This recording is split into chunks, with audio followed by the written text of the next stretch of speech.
आज महाराष्ट्र के जराबाई नाम महिला की विट्ठल महाराज की भक्त है, उसी की कहानी सुना रहे हैं।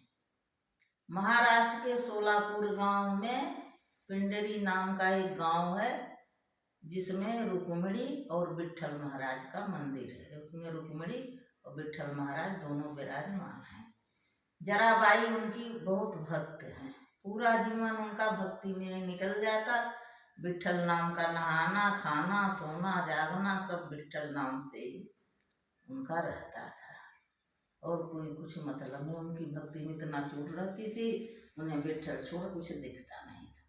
बड़ी दूर दूर उनकी ख्यातियाँ फैलती थी। आज तक वह प्रसिद्ध है महाराष्ट्र में जराबाई के नाम से।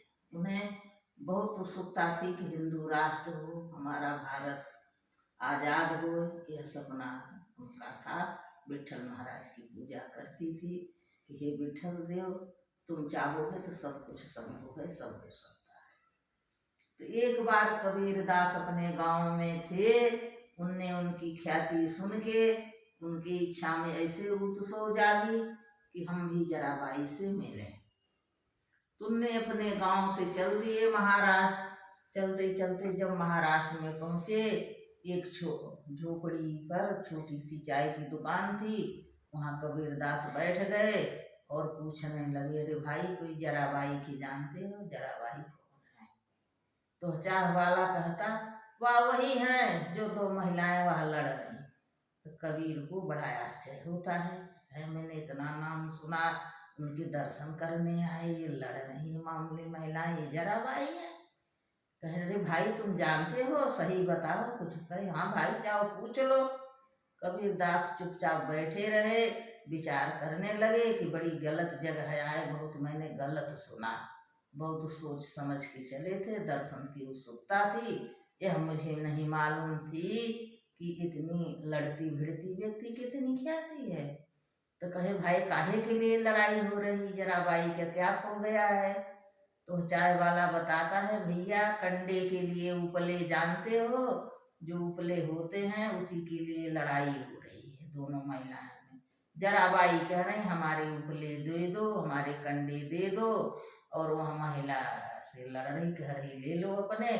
तो कह रही, मैं तेरे कंडे नहीं लेंगे। उसमें मिल गए थे, उस महिले के कंडे में जराबाई का कंडा मिल गया था। उसने चोरी किया कि क्या किया, उनका कंडा मिला लिया था। जराबाई गुस्साई थी कि मुझे अपने ही कंडे चाहिए। तब कबीरदास उठ के वहां तक जाते हैं और प्रणाम करते हैं, माता जी प्रणाम, मैं बड़े दूर से आया हूँ, आप क्यों लड़ रही हो? क्या बात है? जरा से कंडे के लिए?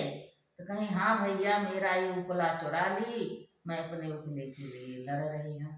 तो कहे, उपले भैया, उपले तो उपले होते हैं।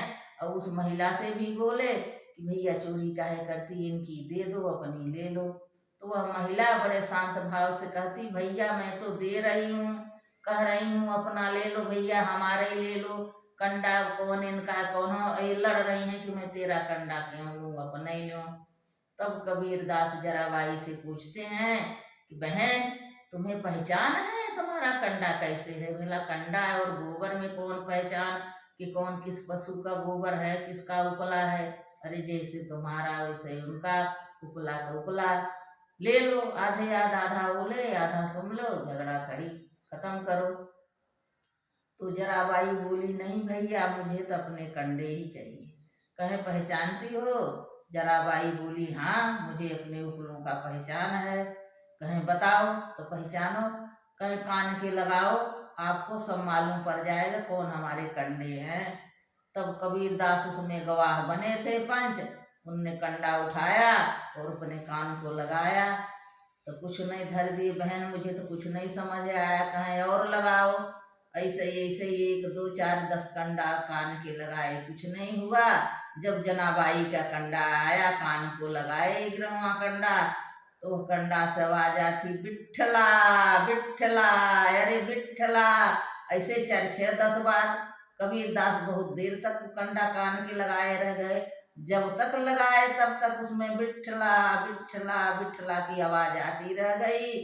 तब कबीरदास कंडा धर दिए और जराबाई के चरणों में गिर पड़े और क्षमा मांगे और बोले बाई आपका दर्शन पाके मैं कृत हो गया, बहुत धन्य हो गया, मैं जान गए कि तुम्हारा ही कंडा है, आप पहचान सकती हो, आप भक्त है, जैसे तुम्हारा नाम सुने थे वैसे तुम्हें पाया। बोलो जरा बाई।